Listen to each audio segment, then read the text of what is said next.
Alors maintenant, si on parle des valeurs en baisse, Bernard, on retrouve Bouygues. Exactement. Donc Bouygues, ce matin, nous a annoncé hier des résultats qui sont mitigés, mais bon, après, c'est un petit peu toujours la même chose avec les résultats. Vous avez la finance, vous avez le facial et vous avez la réalité de ce que pensent les investisseurs, de ce que racontent les résultats. Autrement dit, c'est le ressenti des investisseurs plus que les résultats qui nous intéressent, nous, en tant que traders. Force est de constater avec Bouygues que les résultats étaient moyens et que les investisseurs l'ont pris comme un résultat moyen, puisque ce matin, c'est évidemment une très forte baisse à l'ouverture.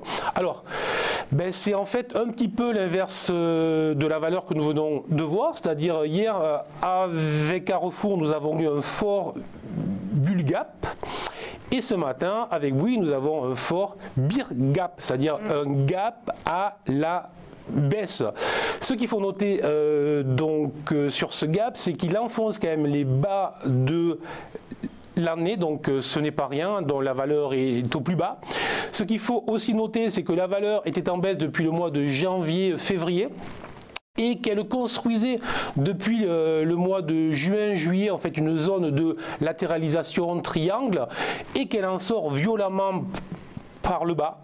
Donc à confirmer ce soir, mais très clairement, on s'abstiendra de revenir sur ce titre tant qu'il ne retournera pas au-delà des 36, 50.